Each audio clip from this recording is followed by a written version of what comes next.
nëse dëshiron, gjithmonë të ndalesh në aspekt personal, e ke parë ndonjëherë veten kështu që në momente kryqëzimi, patjetër, kriza ekzistencialiste njeriu kalon dhe në ato momente ai bën ndryshime të mëdha. Për mua ishte momenti që punoja në farmaceutik edhe punoja shumë e botën shpirtërore dhe zhvillimin personal dhe u bën 2 botë të cilat nuk më përshtateshin më. Domethënë ai ishte një moment kur unë pastaj vendosa të kaloja komplet në marketing, në digital marketing. Ishte një vendim jetë, ndryshova komplet karrierë. Pas 10 vitesh mora guximin në të 30-at e mia të hapja kompaninë time, të dilja me imazhin tim. Kështu që në atë moment nuk humba veten, kisha ndjek një drejtim i cili nuk po më kënaqte më, nuk më plotësonte më. Dhe kur unë e pash që mendova unë që po humbja veten, unë aty gjeta veten. Gjeta një version timin shumë të bukur. Si është ndjeshmëria e të humburit veten për ta kuptuar? Po në atë moment të duke sikur po vdes, sikur çdo gjë është keq, po të dëgjoj mendja mendjen, se çfarë thot, të bëhet i vëmendshëm realisht se çfarë mendimesh ke, dhe thua si flasun vetë ashtu, po dalë një sekond se bota ka gjëra shumë të bukura.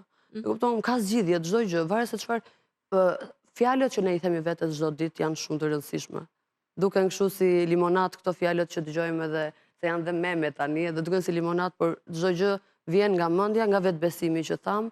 Ne e ndërtojmë, ne jemi krijuesit, ne e krijojmë jetën tonë. Edhe ka njerëz që thonë, po pse më unë e krijova kaq keq jetën time në subkonsciencë? Po. Do të thënë, duke krijuar eksperjenca për veten tënde që ti kalosh, ose rri në spirale dhe bën të njëjtën gjë gjithkohë dhe nuk merr mësim. Ndodh një ngecje emocionale. Na ndodh patjetër. Të gjithëve na ndodh. Kemi dhe nevojë të rrimë ngecje. Është ajo faza që ne sfidojmë shumë veten. Do qëndrojmë aty apo do dalim. Për më së shumti kjo ndodh në raportet e dashurisë.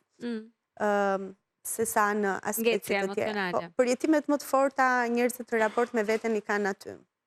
Sepse duan që t'i japin jetë për shembull një marrëdhënie që nuk funksionon, është një variant? Është e lidhur shumë fort me veten, ndjenja e dashurisë, e identifikimit të vlerave të tua dhe të vetes tënde tek një person tjetër.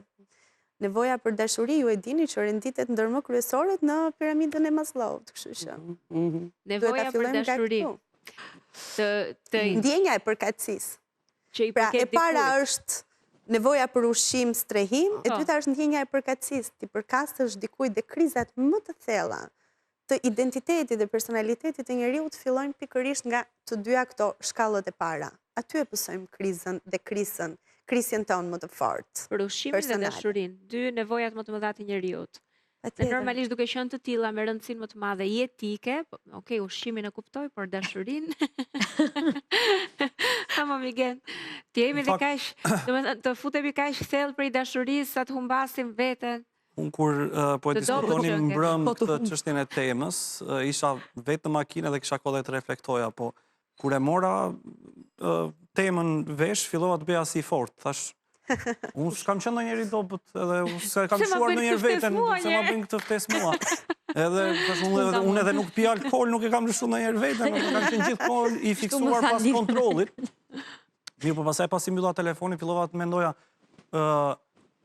pas kisha pasur shumë episode ku e kisha lëshuar veten. Mirë, po asnjëherë nuk e kisha analizuar me veten.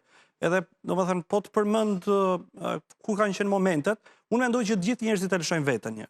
Por ka njerëz të cilët nuk e japin veten që e kanë lëshuar. Dhe unë mendoj që kam qenë i mirë në këtë për të mos treguar që e kam lëshuar veten, po absolutisht kam qenë në situata ku e kam lëshuar veten. Ke vënë maskën sociale. Tash shkencërisht mund t'i quhet kështu, po gjithmonë për shembull, ka pasur raste që unë e kam lëshuar veten sepse jam lodhur si qeni gjithkohë si fort. Domethënë ai tensioni që ti do të kesh çdo gjë në kontroll, ti mos bësh asnjëherë shqetësimi për të tjerët, po ti je ai që bën situata në kontroll. Dhe vjen një moment që kjo kputet, edhe sigurisht kalon periudha jo të mira. Ka momente ku ti kupton që investimi gjatë në një çështje caktuar, qoftë karriere, qoftë miqësie, në një moment caktuar kupton që ka qenë e kotë. Pra kupton që vitet të tëra kanë shkuar dëm. Miqësi ose investim në karrierë. Dhe këto mbaj mend që janë gjithashtu momente të cilat më kanë shkaktuar, le të them, përhumbje. Sigurisht që kjo përhumbja nuk është kështu sikur humb Chelsea, domethënë është një proces i cili ndodh ditë pas dite, vetëm ti e gje vete të parkuar një vend që thua, si u ndodha unë këtu.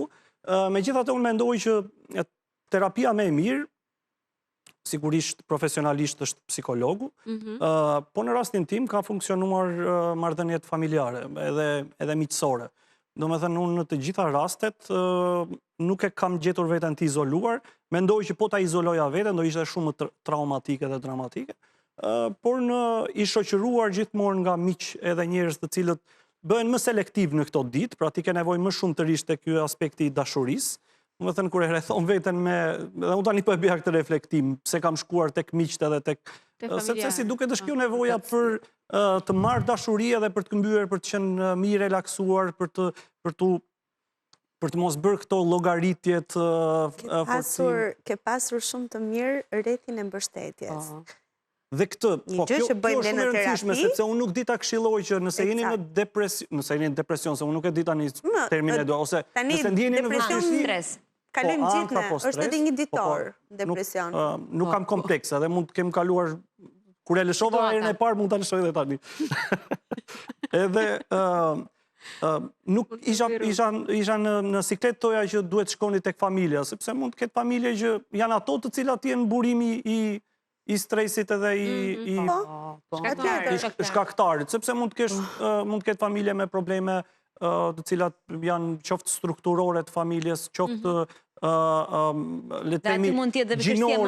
gjinore, pra shpesh në shoqërinë tonë ti jesh vajzë dhe të kesh një hall, të vesh te familja ta jep edhe një shpull mbrapsht, më kupton, të ri edhe mos, kështu që për mua ka funksionuar kështu, po nuk di të them nëse kjo është universale për pjesën. Ishte rrethi mbështetjes, formë terapie, pjesë e terapive? Është një nga elementet kryesorë që ne shikojmë kur punojmë me individët në terapi. Pra, të shohim se kush është rrethi i tyre i mbështetjes. Pra, nga momenti që klienti del nga terapia, ku do shkoj, kush janë personat me të cilët ai flet, sepse automatikisht kanë një ndikim shumë të fuqishëm në psikikën e këtij njeriu, në emocionet e këtij njeriu. Dhe mund të ndodhë ajo që ti shkon në psikolog dhe fillon përmirëson veten, por është ajo që ju thatë pak më parë, shkon tek burimi i problemit, shkon aty tek personat që ta shkaktojnë atë krizën me veten.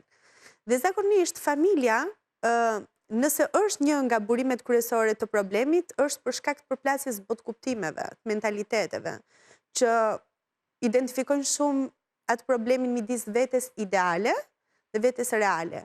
Ajo që unë dua të jem dhe ajo me cilën unë përplasem realitet që tjerët nuk e pranojnë dot që unë të jem. Pra ka shumë familje dhe shumë prindër që për shkak të kulturës i kanë bullizuar fëmijët e tyre dhe sigurisht kanë dhënë një ndikim negativ në bindjet dhe besimet e tyre se ata duhet të jenë personat që prindrit duan që këta të bëhen.